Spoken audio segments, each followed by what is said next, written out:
somebody does. And I should get one. It's a virtual flag.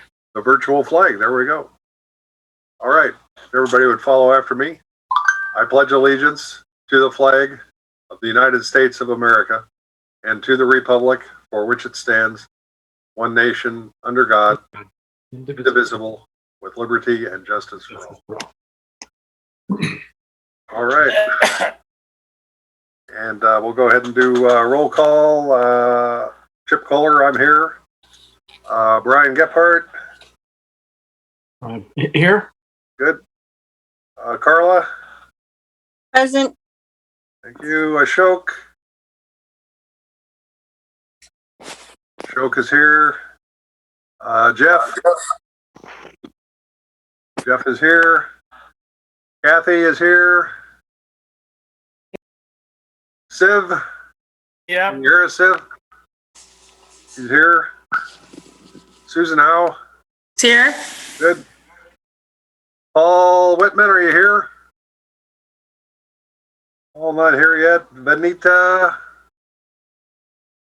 I didn't see her coming in yet either. Okay. For the school district team, Brian Kilgore. Good evening. How you doing? Now Connie, I think, is not on the project anymore, and we have a new person. Yeah, Stan Ing is going to be joining us. Okay, is he online yet? He is logging on. Coming in. Okay. Yep. Okay, good. All right, Kelly is here. I'm not sure if she's here right at the second, but I know she's here. And Eric, you're here. I'm here. Yep. Gerald's here. Not sure if Sharon's going to be with us tonight or not, but I got her on our list. Not here.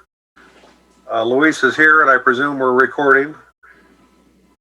And Judith, is Judith going to be here tonight? Wallace? No, she won't be joining us. Not be joining? Okay. Nope. Marcus, you're here. I'm here. Great. And we'll be welcoming Stan when he gets here. And we do have a guest also. Oh, yes, we do. We have Terry Montgomery. And Terry is from the auditor. And hopefully Terry knows that we're not going to do a lot of auditing related stuff tonight. Good evening, everybody. Okay. Good evening. All right. So let's go to the minutes. The minutes were emailed out, and hopefully everybody's had a chance. Is there any comments, corrections, anything that needs to be added to the minutes? If not, can we get a motion to approve in a second? Motion to approve. Thank you, Kathy. Somebody like to take a chance and second it? I'll second. Thank you, Carla. Any further discussion or any discussion? We haven't had any. If not, all in favor of approving the minutes as written by Brian, say aye or raise your hand. Aye. Aye. Any opposed? Opposition? None noted. Thank you. So the minutes are approved. Do we have any oral and or written communications that we need to discuss or present at this time? Brian has sent out emails with the comments and notes from the we've forwarded those out. But other than that, I'm not aware of anything. Does anybody else have anything? Kelly, anything from your office? From your office regarding oral or written communications from the community? We have not received anything that I'm aware of. Okay. Brian, anything else on your end? Oh, nothing for me. Kathy or any of the CBOC members? I haven't received anything. Okay, I'm going to say we don't have any, so that's good. So let's go to... We would normally do the budget report now as Stan is online. That's good. Welcome, Stan. I know you're new. Maybe you can just take a second to introduce yourself so everybody knows your voice, and if you have a camera, you could activate that. We'd appreciate it. Oh, apologies. My camera is malfunctioning right now.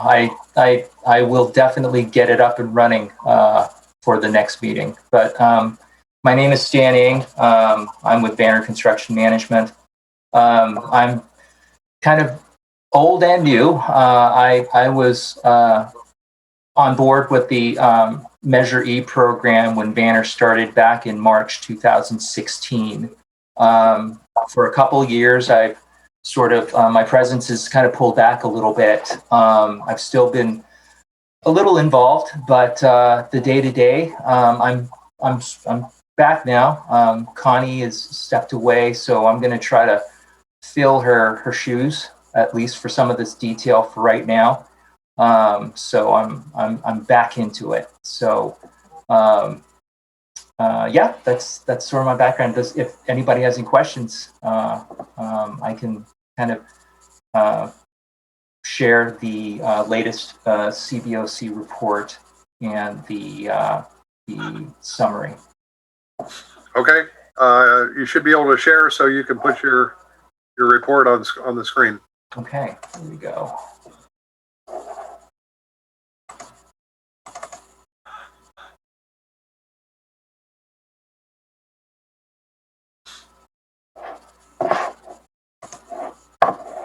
Okay, does everybody see this the summary page? I can make it a little bit bigger. Let's do that. So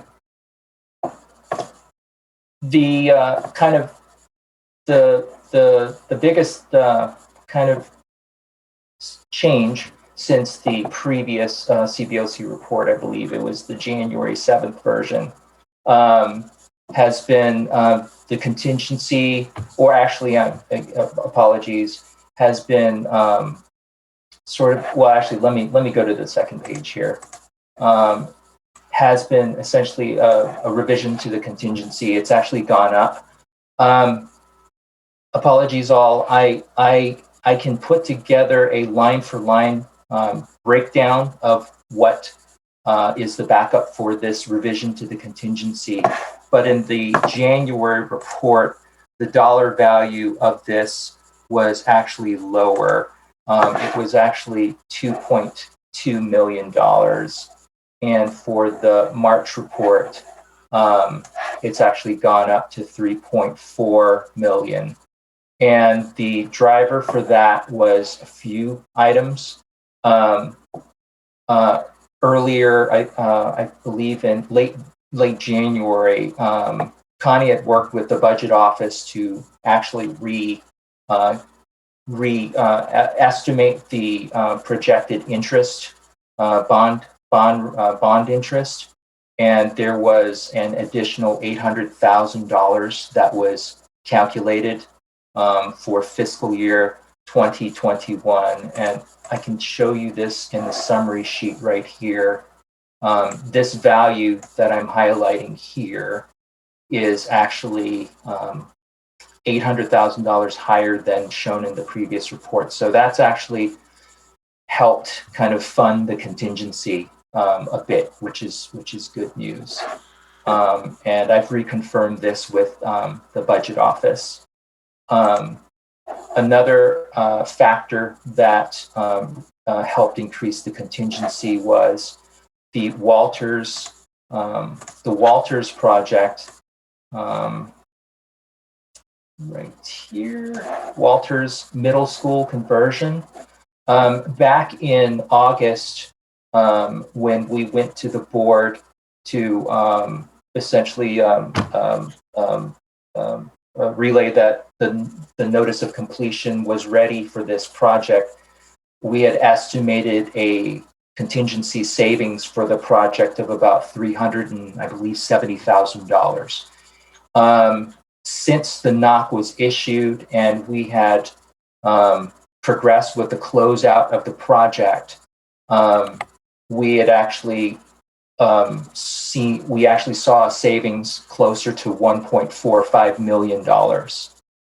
And since the last report, we had adjusted the value of this project to its true final cost and transferred the savings to the program contingency. In addition to that, So the amount that was transferred was 1.45 million? correct. Okay, good. So which was good compared to what we thought it was going to be August of last year. And also since then, the Horner Middle School project, there was a utilization of contingency funds, and let me quote you the board meeting where that was approved.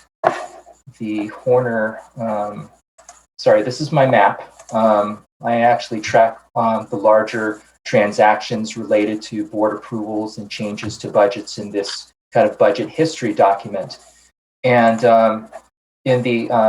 so we had also, in the August board meeting of last year, there was an authorization of $1,063,000 associated with the larger locker room scope for that school. So I've made the appropriate adjustment to the project budget for Horner and the appropriate adjustment for the contingency as well. So that is baked in to this report now. The current contingency right now is this $3.4 million. In addition to that, American High School, we're still tracking a potential savings. So we wanted to be transparent in, given the status of the project, that it's close to the end and we see the light at the end of the tunnel. There's some projected savings that we can show as a surplus in this column, the projected deficit and surplus column. So though this has not been transferred to contingency yet, it is a number that we anticipate to be an ultimate savings.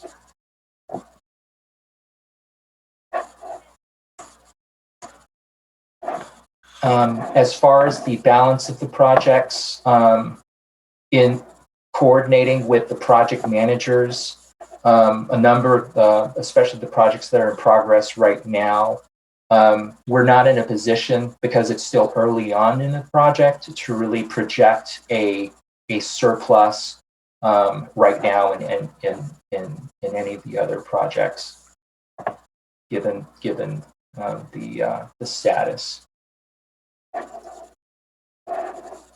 Very good.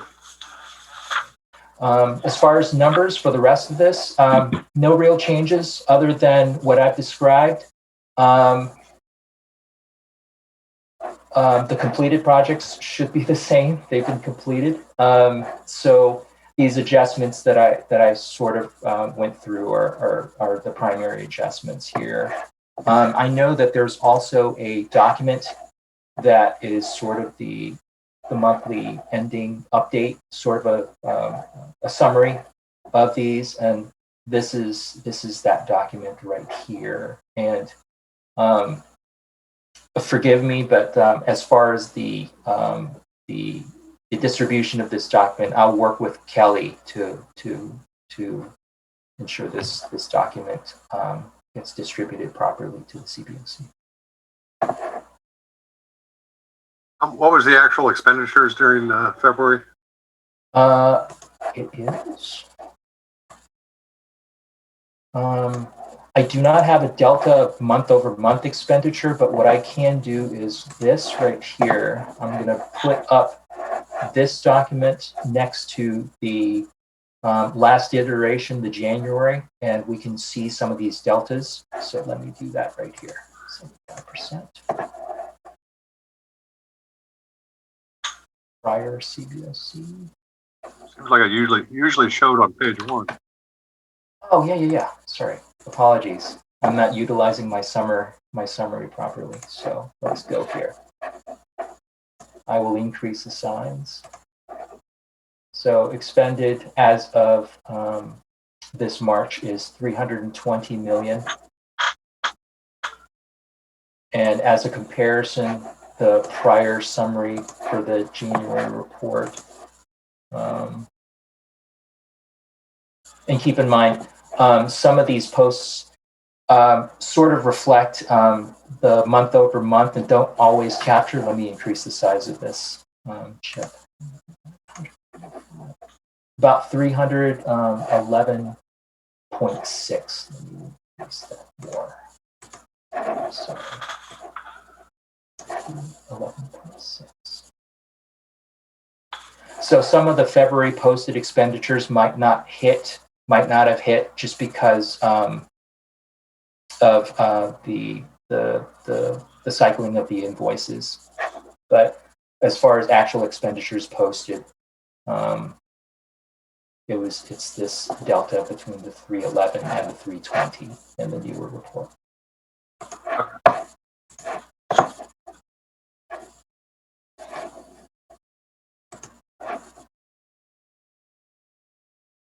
Does anybody have any questions?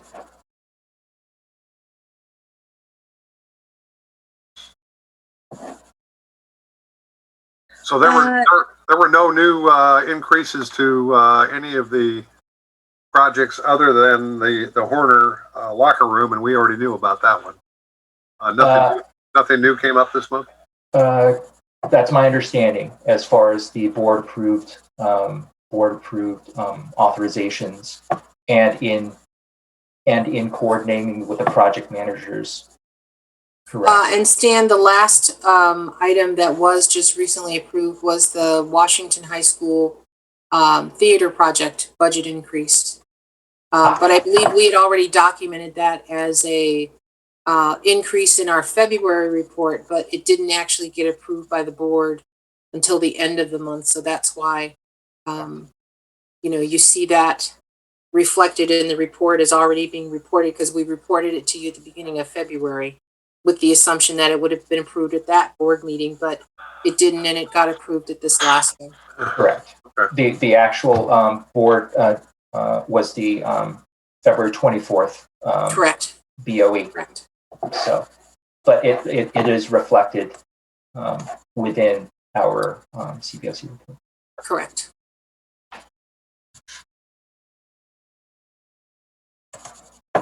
All right. Does anyone have any questions? I have a question. Can we look at in the completed list? I think it's on the bottom of the page we're looking at now. Yeah. I think it's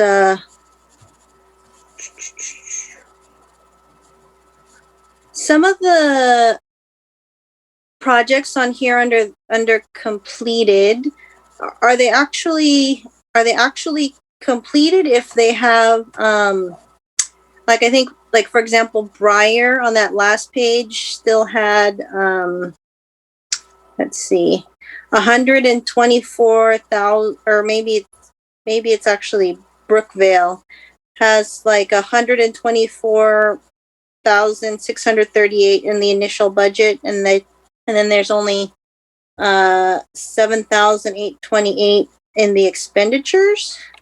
This is this column right here. The second column is actually the revised budget. So okay. During the course of this project, the life of this project, the initial budget was the 124, but in actually distributing the cost properly and everything, and determining the actual project budget, it actually did shrink. So the 7828 turned out to be the actual budget and how much we actually spent. But I will call your attention to something. I think Carla, you're spot on. There's a couple of line items in here where there is some math that we need to do to recover some dollars here. For instance, Grimmer, the projected cost is $34.68. And the actual total expenditure was about $30,000 less.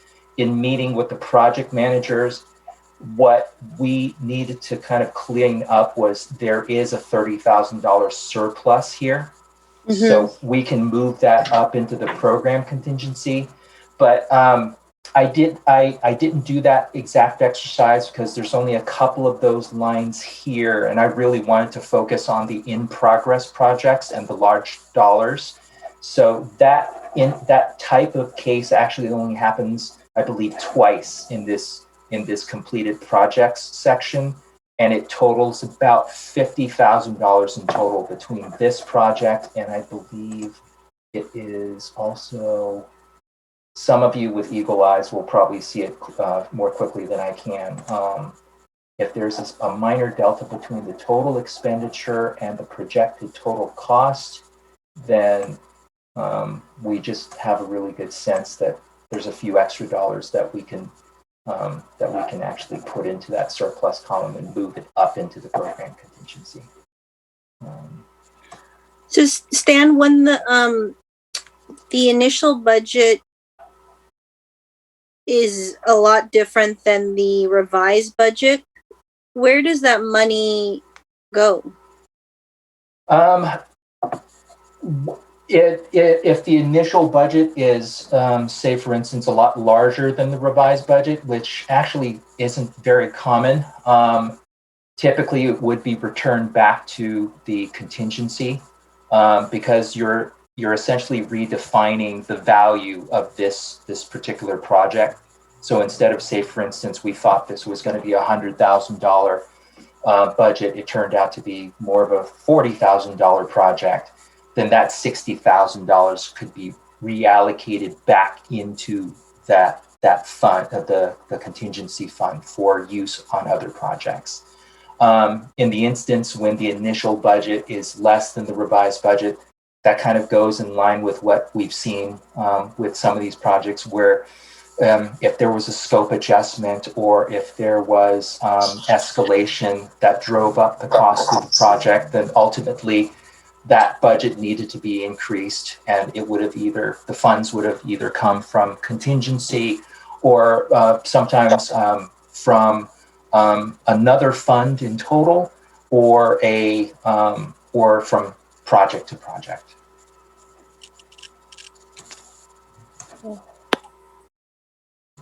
And this is the other one right here. This is that $20,000 that I can clean up and move up in time for the next report right here. So we should have another $50,000 in contingency the next time around.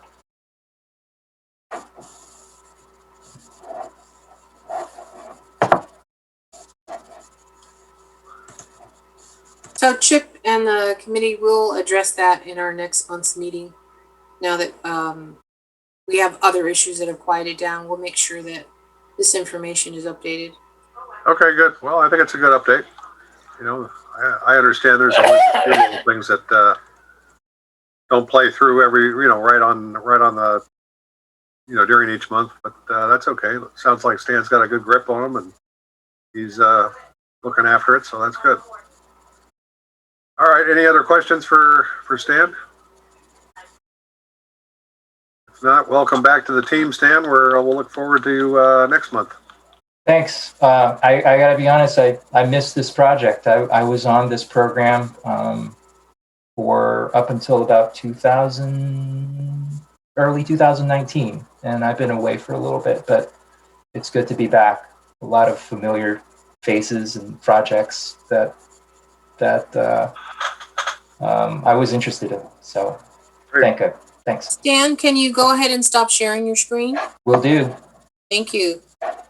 As part of my staff update, I would like to have our consultant who is here with us, Ms. Terry Montgomery from Edie Bailey, to review for you all the audit report that is going to the board our next meeting for your review and consumption. And understanding that you all will have an opportunity to review it at length, but as I had shared with Chip as well as Marcus, we are meeting our regulatory requirements of presenting this information to you all. And when we receive your comments, questions, or clarifications, we will update it accordingly, but we do, as our requirements, have to present this information to you guys today. So with that, Where does that requirement come from?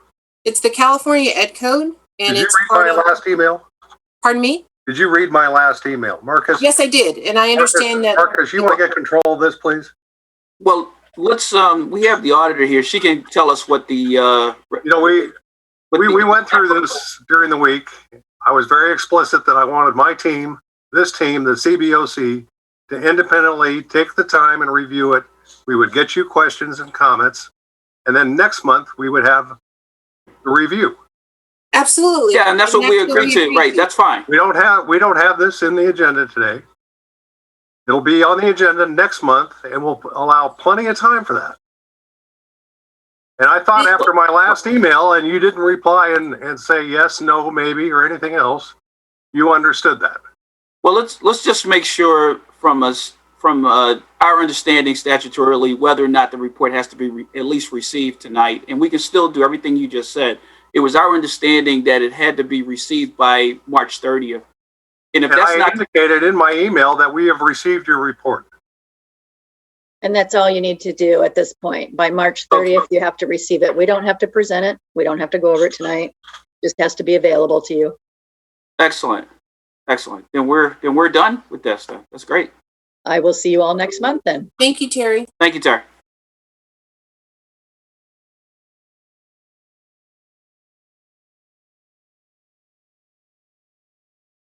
Okay, Kelly, it's your turn for the monthly status report. I believe Stan had presented that. Well, not really, no. No, but what I was going to say. Each of the projects, not financially. No, I wasn't saying that, Chip. I wasn't saying he presented it. I was saying that he presented the document as part of his review, but I'm going to go through it for you and review it as we normally do. Thank you.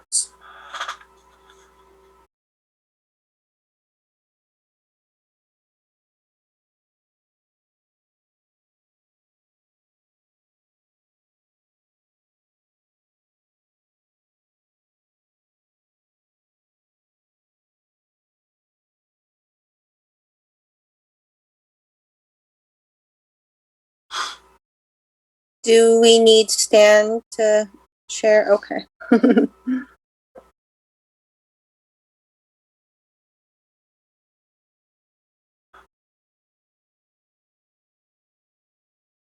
Is she on mute?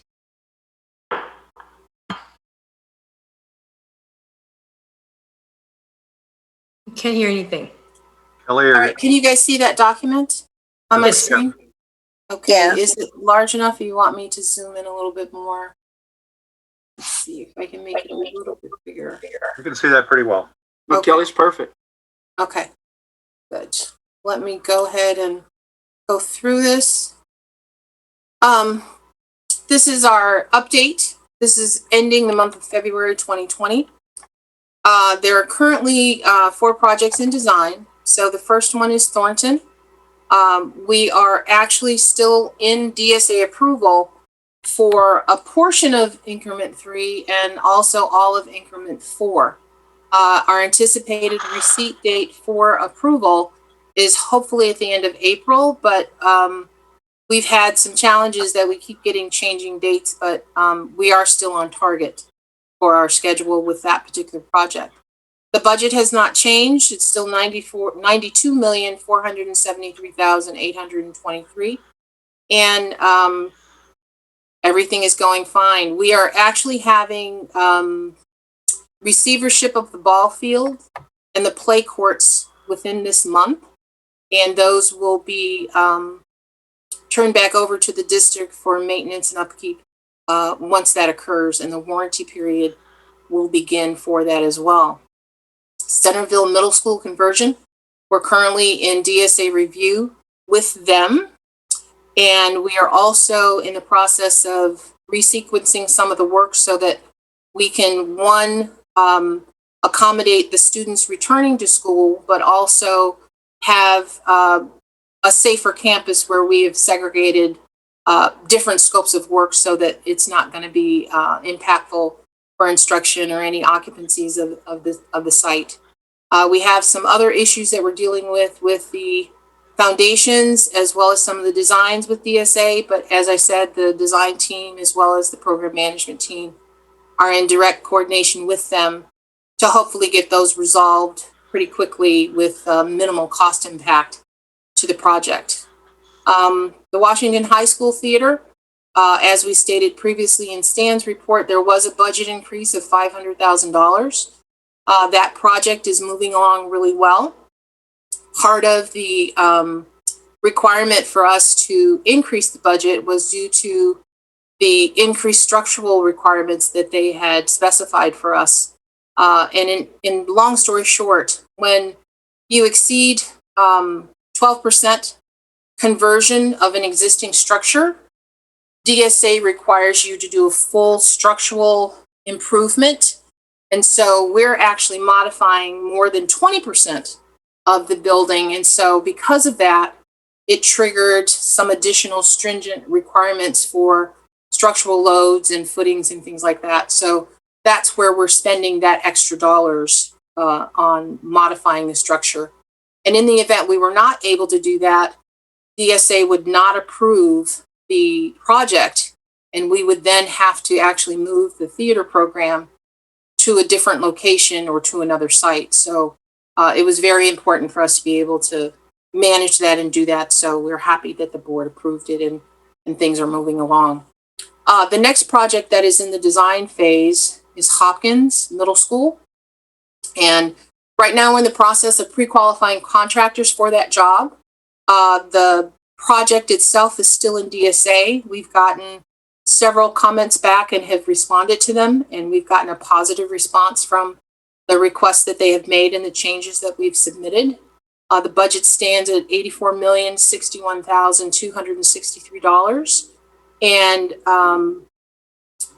everything is so far so good. There are two items that we probably will address later on in the process, but they're really site requests that we have to, one, have more information from them, but also look to see where, if it does impact programming, where we can make adjustments. But right now we're just in early discussions, and I don't really have much more detail than that, but we will come back with some additional items that the site has requested and taken under consideration. The next one is the Kennedy High School modernization. That is in design development. We are also interviewing contractors and doing pre-qualifications for that project. And we are preparing for our DSA formal submittal sometime in June.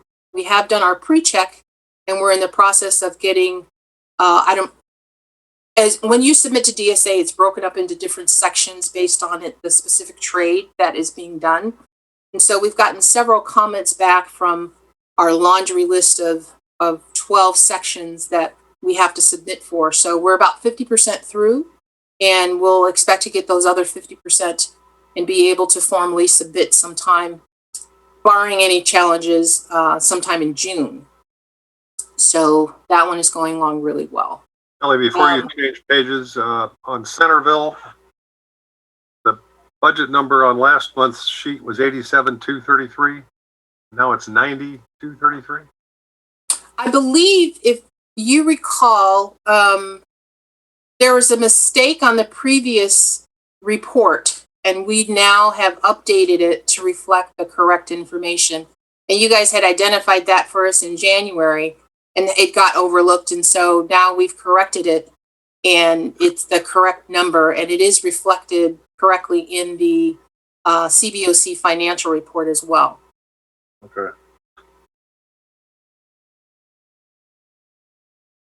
So as far as construction goes, we currently, American High School, we formally accepted the notice of completion in January. I believe it was the last meeting in January that the board had accepted the notice of completion. And we are in the process now of taking back the remaining subcontractor agreements for our architects, contractor, and all of our other technical specialists to close their contracts out as well. So when I get to 100% completion in terms of all of the work, we will then change the work as 100% complete. But the budget, as you see listed here, is the budget for the project, and that we have expended, including all of those contracts, the total too. So just wanted to let you guys know, because you had asked about the 99% before, and we're just in the process of finalizing and closing out all of the documents required for a formal closeout on that job. Last the next- month, you projected that the notice of completion would go to the board on 2/10, February 10th. Yes, and we did have it listed on the agenda, but I believe that it went. There were so many items that got pushed forward. I would have to go back in my notes to see, but I do know that we did have it approved in February. Whether it was on the February 10th or either the 24th, but it was completed and filed in February. With the Horner construction project, that project is complete. We have, I think there's 3 punch list items that the contractor is still working with M&O to work out. And I believe one is the signaling and the call back for the fire alarm system. They're working on that computer software issue. And there are the PE portables are actually going to be completed over this summer. So that is those two outstanding items that we're addressing on Horner. But the McCarthy contract, we were able to get final acceptance and approval for that at the last board meeting. So we anticipate having all of that paperwork and all of our warranties and retentions and all that stuff wrapped up by May of this year. Because the way that their contract is structured, we have several tasks to complete before we're allowed to release their final retention to them in May of 2021. So you're welcome to go by. I believe that the play fields and the backside of the campus is open, and the track and field, as well as I think the hardscape areas where the basketball courts and the sport courts are. I know that I drive up by there sometimes and I see people in the evening utilizing that space. So it would be well worth you all visiting and just taking a walk around. Superintendent Kamick has not given me permission yet to allow any tours for people.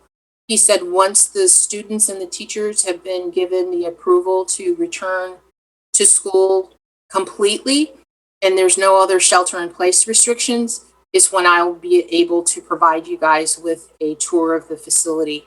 And also at that time, we will do a ribbon cutting ceremony for that project as well. So we're just waiting for the word from him when we can have the approval to access the campus. The next item is the Voiceover IP Bell speaker upgrades. That project also, it's still 97% complete. There are several punch list items that FUSD IT department is working with our vendors on. And once those issues are resolved and they finish beta testing some of the systems at some of the school sites, we will then be able to issue the 100% complete status for that. And then the next item is the Horner Junior High School site work. But as I stated, that is wrapping up and we're getting ready to accept occupancy of that. And that project budget that we've expended so far is $2,435,976. And then the next list, these are all of our projects that have been completed and have been sent to the board and accepted. And so we have the Walters Middle School conversion with a budget of $39,354,781. The Grimmer Fence project, which is $230,450, and the American High new construction, which is $17,130,672. So, are there any questions at this point on this document?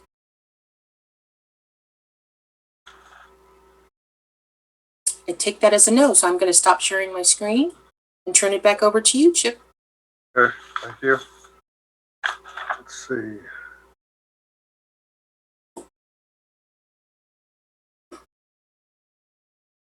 All right, let's see. We were going to have The next item is a special CBOC topic, meeting topic. And that is Kelly to talk about the bond program audit and what the status is of that. Let's see. That the So outside, we're currently, agency is doing. I'm sorry, Chip, I didn't quite hear all of what you asked. The bond program audit that the outside agency is doing. So Total School Solutions is still in the process of working on their audit. They have completed their interviews of all people that they had asked for as of last Friday.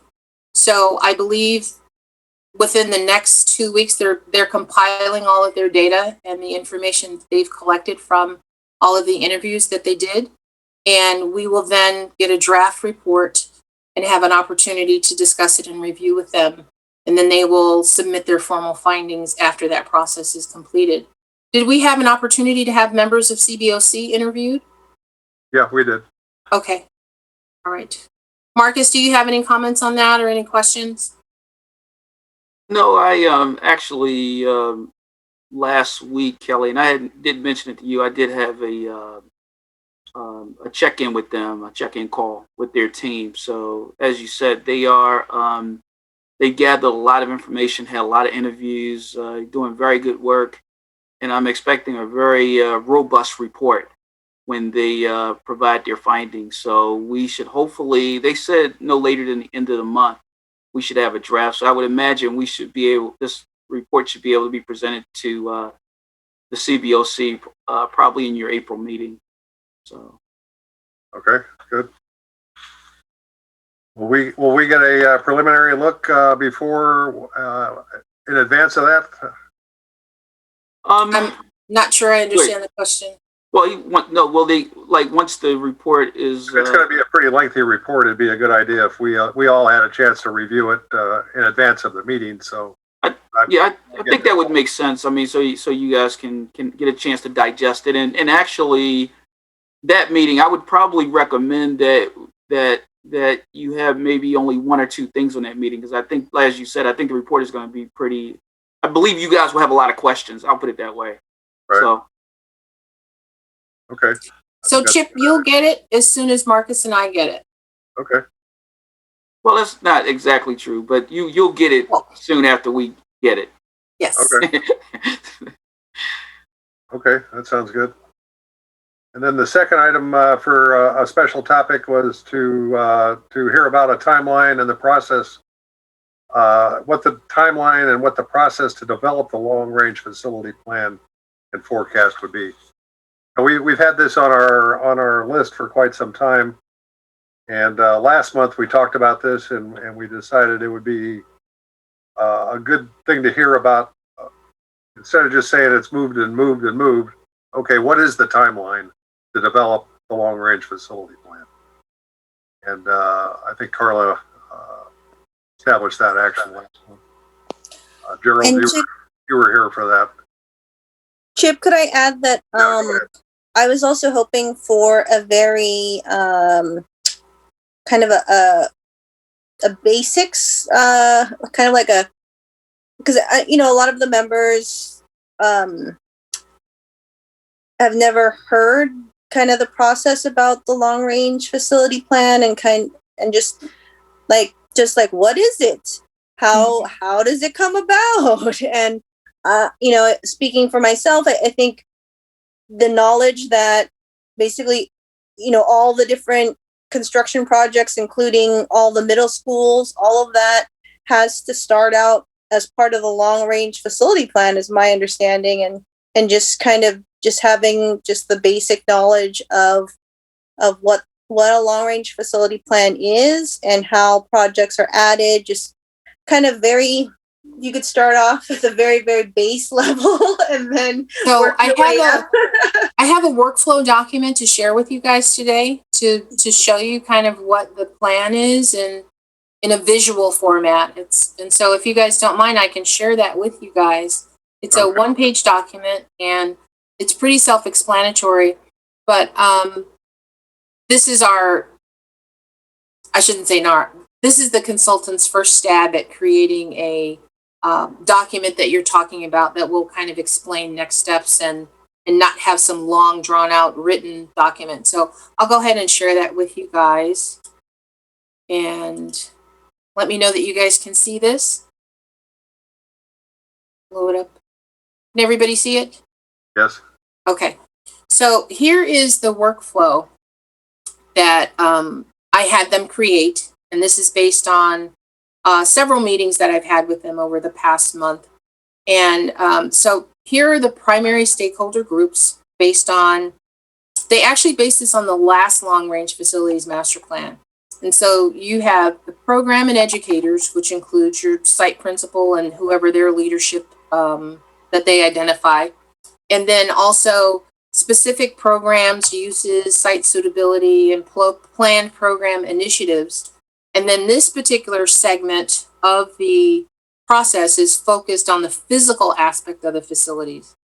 The next group of stakeholders that they identified and sort of separated out was maintenance and operations. And that's really Kevin Arthur, his team, and then looking at the physical facility as well as the physical grounds and any systems related items that support programming and instruction. And so those are always kind of handled differently because one, they're big ticket items, but then we're in the process also of creating standardization.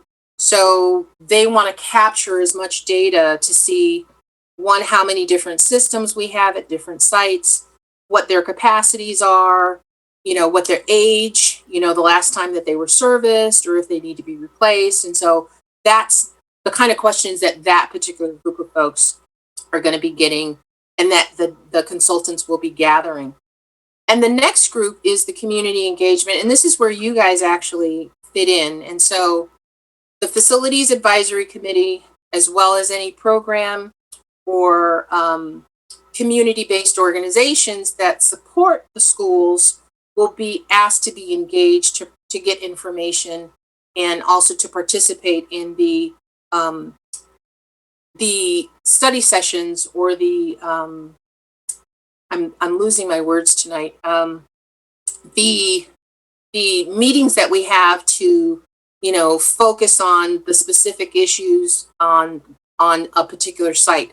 And so one of the things that we discussed today, because we have meetings every Wednesday, was for them to begin to segregate the scopes of work and parcel out the schools according to the attendance area, because they were getting kind of confused and wanted to do everything in alphabetical order. And I said, no, we have attendance areas. So let's go ahead and segregate. That's the easy identification of attendance areas, and then go through and start picking campuses from each attendance area so that you're covering all attendance areas at the same time. And so they're in the process now of putting together sort of a matrix and a schedule of how that will look and how they'll then begin to go and do their work. So in terms of their scope of work that needs to be done, the blue column is the work that they're actually going to be doing with each one of these stakeholder groups. So number one is they're going to complete the questionnaires. And so there's a Google site that we've created that will hold the site summary. And so they're referencing the 2015 site summary, but our site summary, of course, is going to be 2021 with whatever questions that we have and that are relevant to the facilities at this time. Once you're inside of the questionnaire, there's going to be another question that's going to separate you into a particular group. And that'll be identified whether you're a principal, an administrator, an instructor, a specialized instructor, because we have our special needs group that they have a whole different set of questions that they're asked based on the work that they do with their students that's different from the general population. And then we have our support services, as well as our support teams of people, whether it be food service, librarian, para teachers. What's the other one? There was another group that they identified today that I wasn't aware we had. Our tutors, our transportation specialists. So there's all these different groups that are going to be broken up according to when you answer this survey. You'll be then directed to your specific group and then questions that will be asked. The priorities from 2015 will be presented and questions will be asked in relation to what those were. We will then update them accordingly based on the information that's gathered. They're expecting to spend about 2 weeks to do this.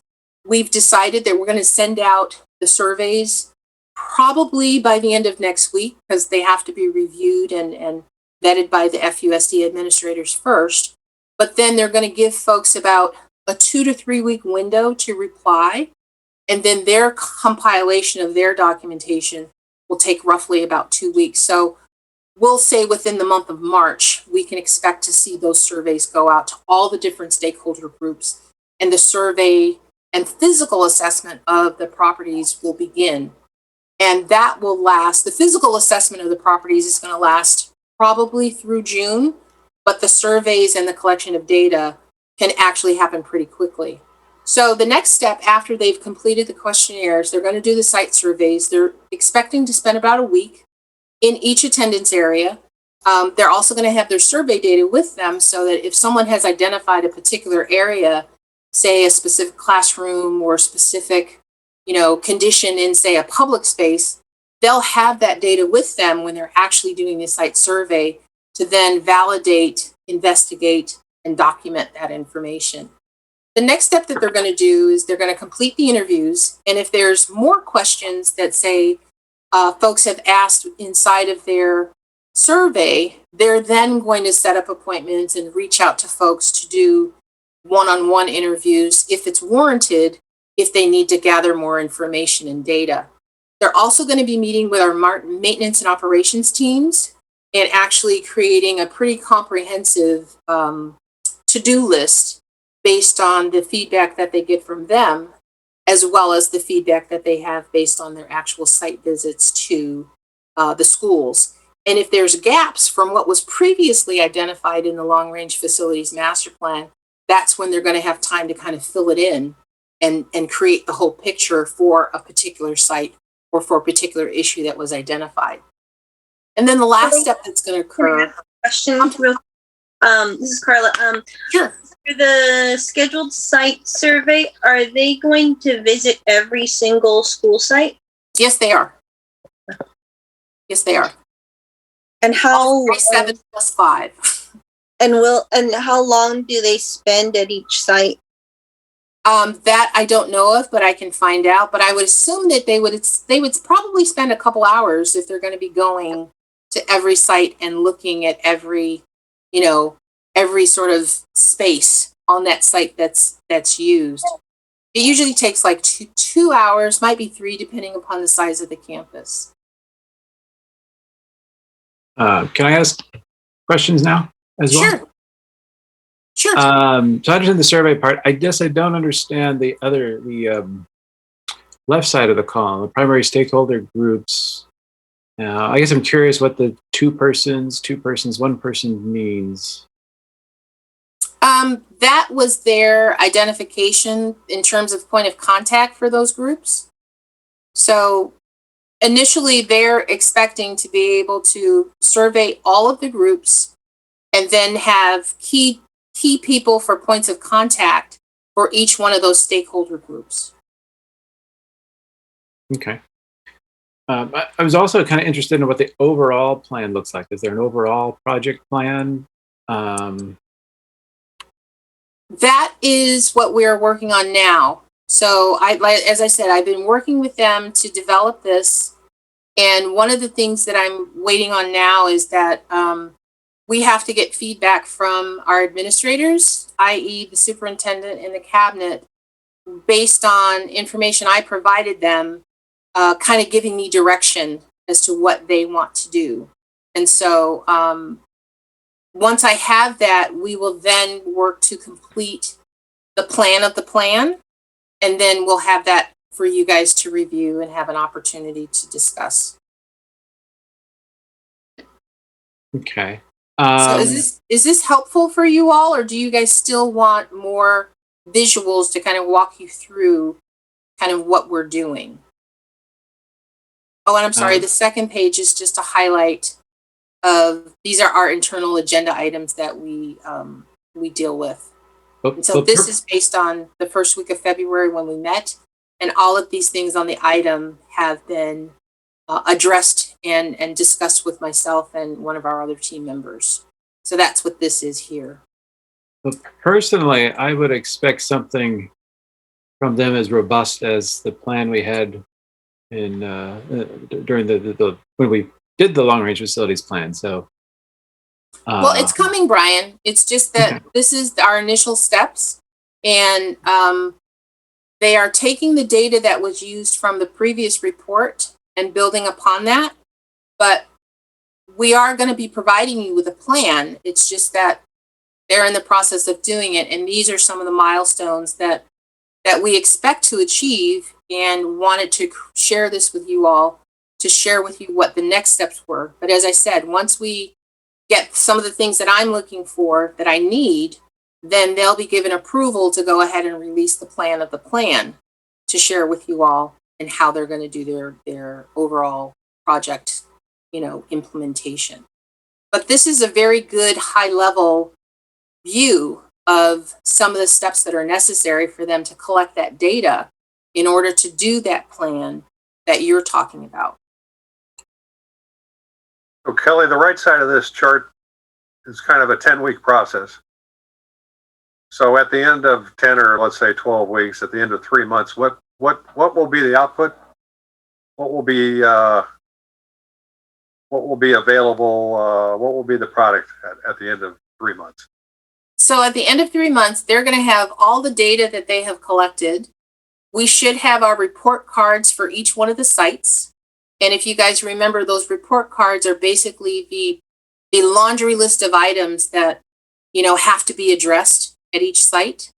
And then the prioritization process will then begin. And that's when you all, as the collective group of stakeholders, will then be gathered, and we start to review the data to see, which sites have been done. Okay, take these off the list. Which sites are still in, whether they're in need to full replacement, need modernization, need minor maintenance and operation, or just, refreshing. And that's when we begin to read through and really dig into the meat and potatoes of what's going on at the sites. Because once we determine what's needed, and then we also include instruction, because they have to also tell us programmatically what their intentions are, then that's when we take those two and kind of create whatever the vision is going to be moving forward, so that the facilities will be supporting whatever programmatic designs or strategic plans are created, that the two kind of go together and support one another. So when is the program standards being reviewed? That is part of this, but they're not doing a deep dive. They're only doing a cursory review as it relates to the facilities. The cursory review, I guess? Yeah. I guess, are there any major program standards that need to be discussed comes to mind? I'm sorry, I didn't hear the last part of what you said, Brian. I'm just wondering, that implies that our current program standards are fine. So it might be good to look at them in more detail, I guess, or to make sure that there aren't major program standards that we want to consider. Well, and that's why I'm having, once we identify and get approval on this process, the next conversation I'm having is with our assistant soup of instruction and her team, to really kind of find out from them, what are your plans and what are your requirements moving forward? Because that's going to also dictate to us on a facility side what we have to do to support that. And so that also will precipitate probably a deep dive into the standards, but that's not part of their scope of work for this particular group of people at this time, for them to do a full standards review. Does the standards include the board target school sizes as well? Yes, it does. But once again, a very high level review, nothing that we're going to dig into the weeds and do an evaluation on. That's another that's a whole nother process that we have to address under a separate contract.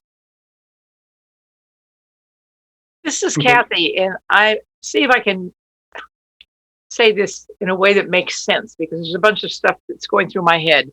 Right now, the school district is dealing with a lot of very serious financial issues.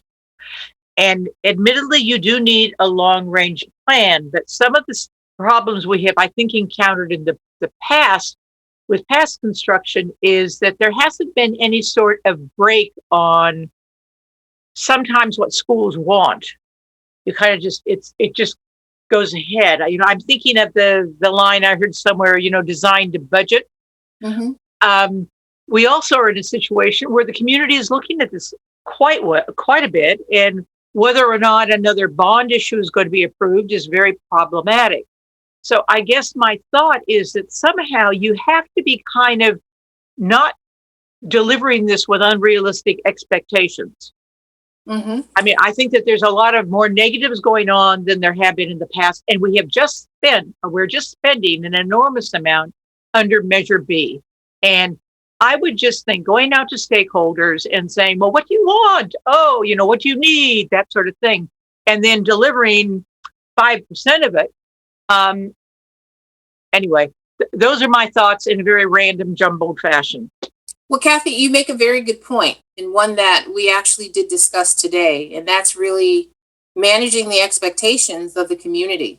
And part of what my task to them is when they do the surveys and interview the sites, that they make sure that their conversations that they have with those administrators is really focused on their program support services that they need to continue instruction at their site. Everybody always wants to have a wonderful wish list and have a beautiful, you know, state-of-the-art edifice that, you know, you can just rave about. But I really push them today to I want them to focus on how they can actually look at these facilities strategically and equitably, that we are providing support to the programs so that all the students are getting what they need based on the education they're getting at their site.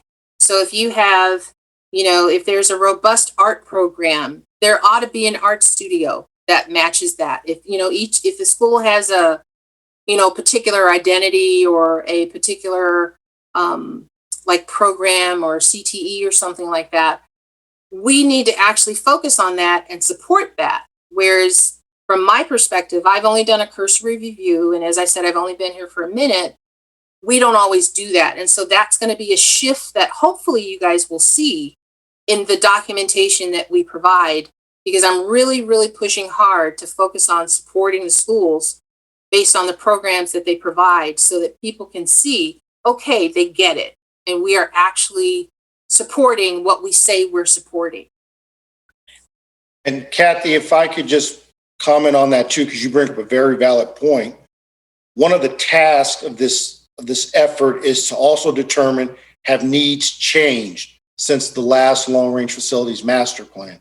This is technically an update to the old facilities master plan that was done in 2014. And so things may have changed, needs may have changed, and maybe we don't put dollars somewhere now that we thought we were going to put dollars back in 2014 because it would be a waste or because it's not needed anymore. So that's part of this effort too, is to determine exactly, are the needs the same? Have they shifted? Have they gotten more expensive, less expensive, that kind of a thing. Hope that helps.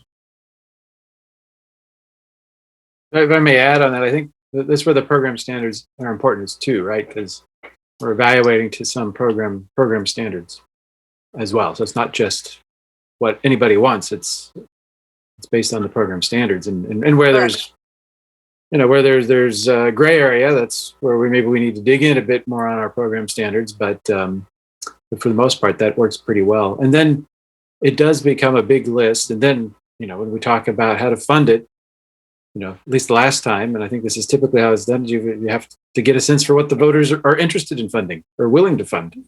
And so even though the list was $1.4 billion in 2014 dollars, The core items that the voters would fund was technology, the middle schools, and health and safety items. And so those were the types of projects that were prioritized. So if there's a decision to be made, whether, there is going to be another bond, of course, there will be polling that will be done and analysis made to determine what that priority would be. But I mean, we're a long ways from that right now, but at least this is part of that process to get us to that point eventually, if that's the decision that's made. I think also this plan has more complexities because we have properties, declining enrollment, and other things that are going to impact things as well. Are those? I mean, I guess, yeah. How are enrollment projections being considered for this? They've been given the demographic report, so they'll be incorporating that into their studies as well. I can't answer that question because I don't know what their opinion is at this time, but I'm sure they'll evaluate all the information we provide them and bring something back to us.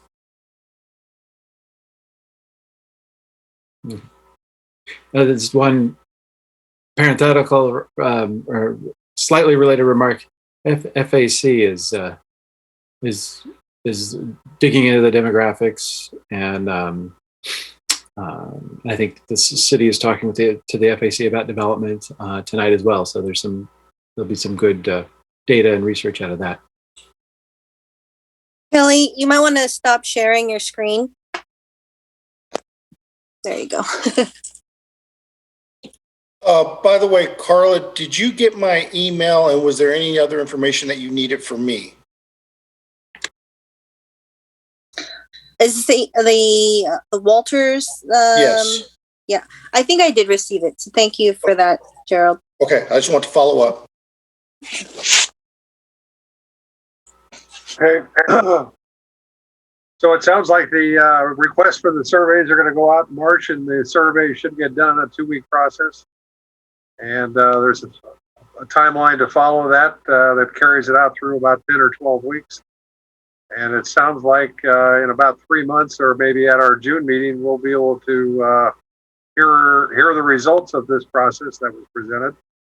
And there should be kind of a long, I'm going to use the word grocery list of improvements and upgrades that each of the facilities, each of the schools, one by one, will have identified.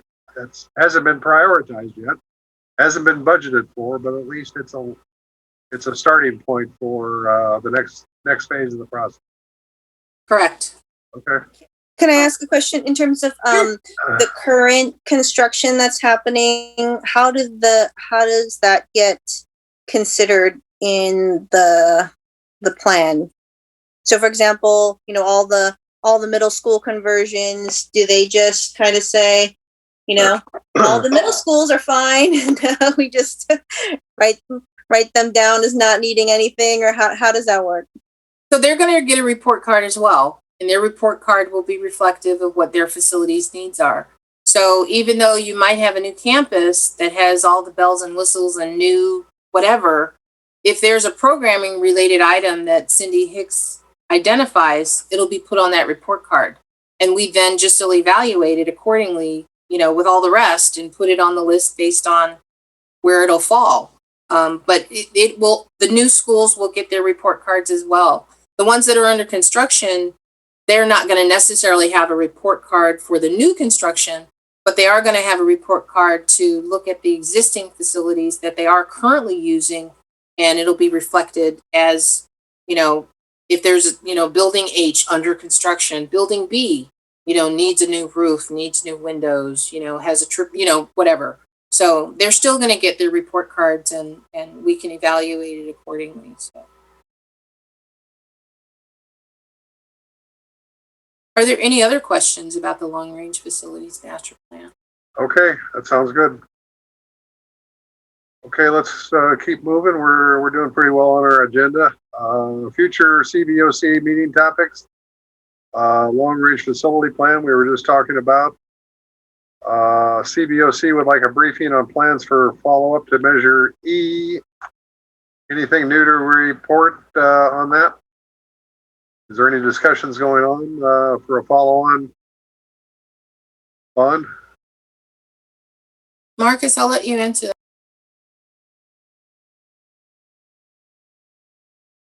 I'm sorry, repeat that, Chip? The topic is at some point in time we'd like to have a briefing on what are the follow-on plans for the next bond following Measure E, following this bond. And I don't, we've had this on our list for a while, but we know that it'll come in due time. We're just wondering when the due time might come. Yeah, and that's something we really haven't started conversations on that yet internally, but that is something that's on the radar. I mean, when we did the parcel tax, and when we did the parcel tax in these years are going by quick. What was it, 2020 years? The next election where we could do a bond would be 2022.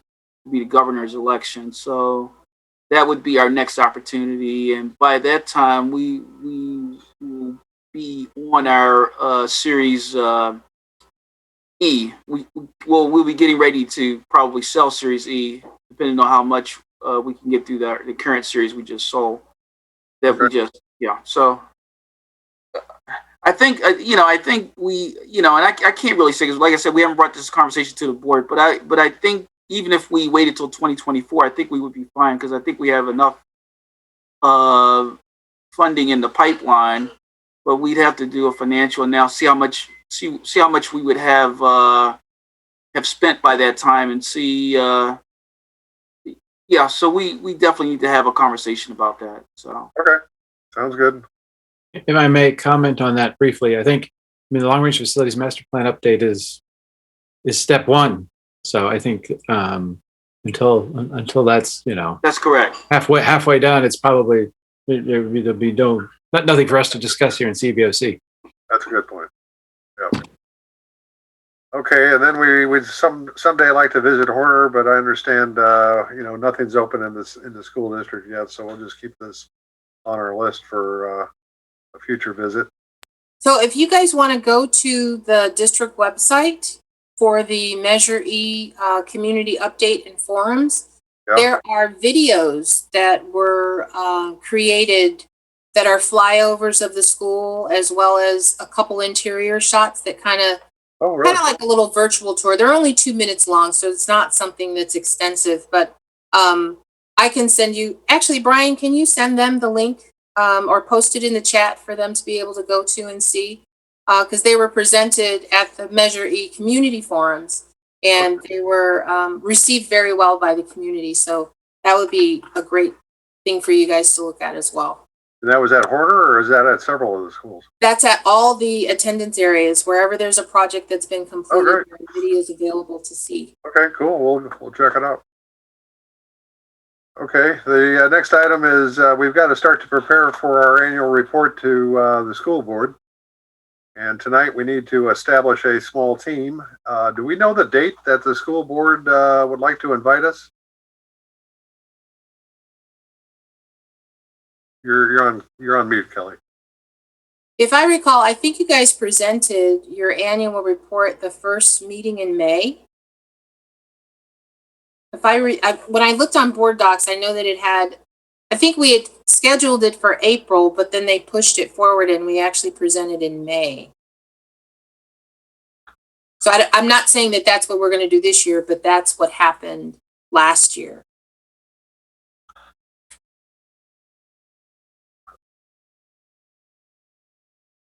Well, why don't we should just move forward to get it completed and then get it scheduled on the board agenda as soon as it can get scheduled on the board agenda.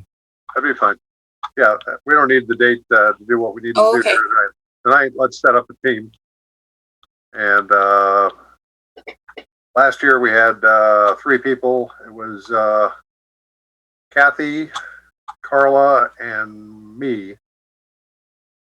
And I made the presentation when we actually went to the board. Any volunteers? Don't Everybody raise your hand at once. Okay. Kathy, I see Kathy.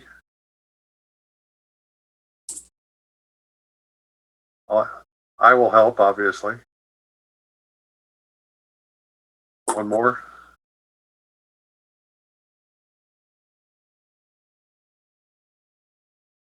Nobody? Going once?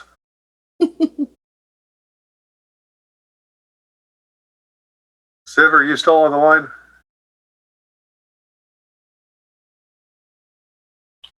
He who's not on volunteers. Okay. Unless Susan wants to volunteer, I'll twist Siv's arm. Okay. Okay. Kathy, Siv, and I.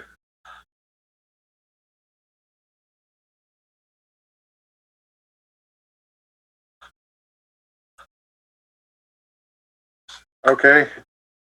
And then we're just about to the end, but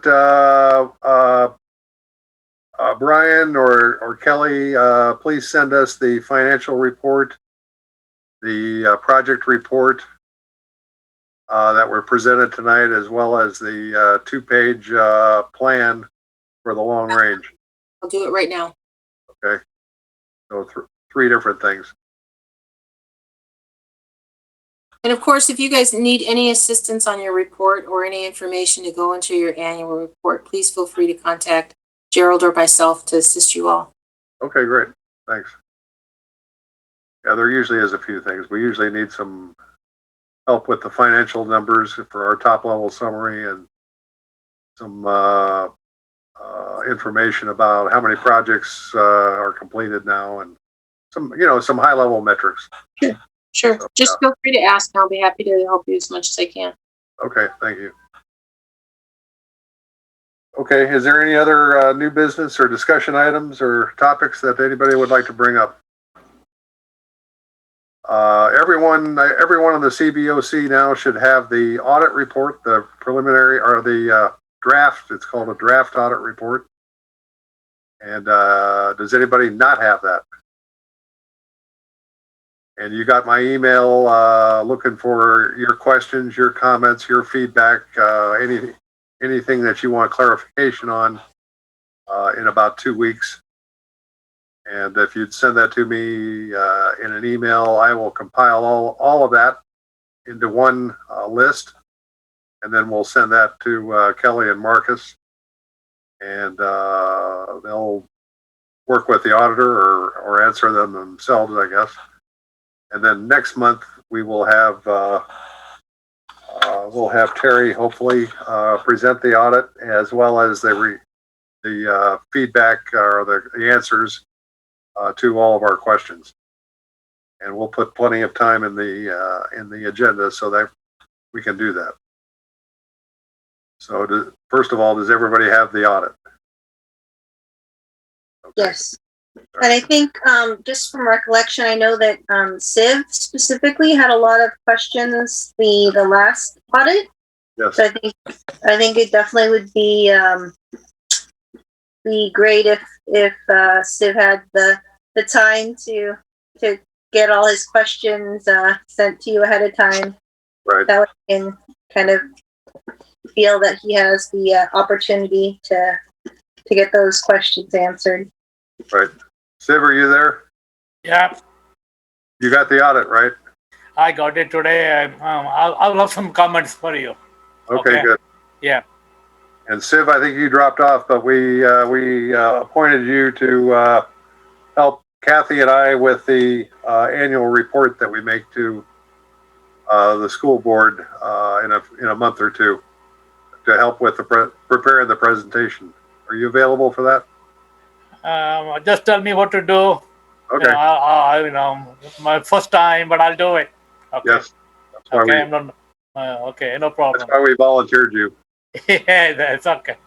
All right. I just tell me what to. If I can do it, I'll do it. That's all I can say. All right, great. That sounds like a disclaimer. Yeah.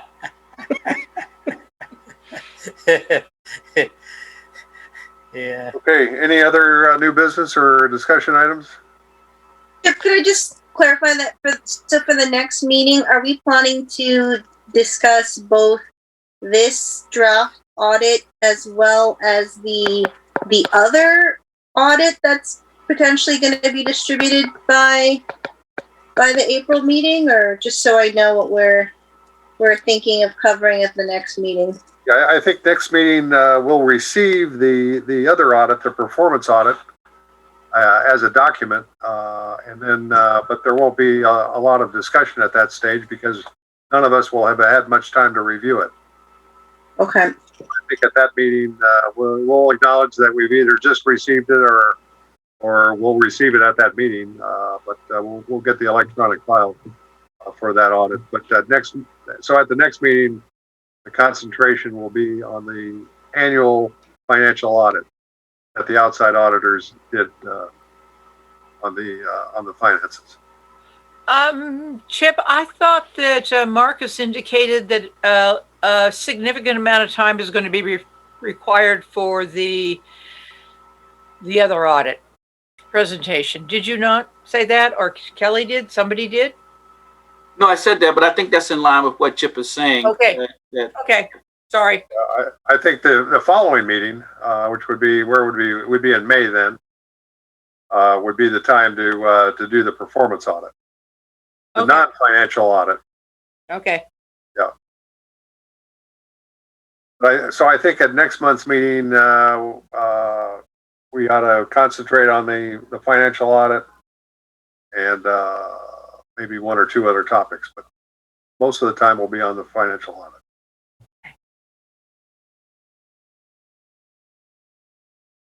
All right, then. Okay, that's all I have then. If nobody else has anything, I move we adjourn. You're on We're looking something, please meeting in bring a it row. up. You finished early. Hi, Joe. Hi, Michael. Say again, Gerald. I missed what you said, Gerald. You finished early second time in a row. Well, I try to manage our time. And, Oh, Hi, everybody. only 3 minutes.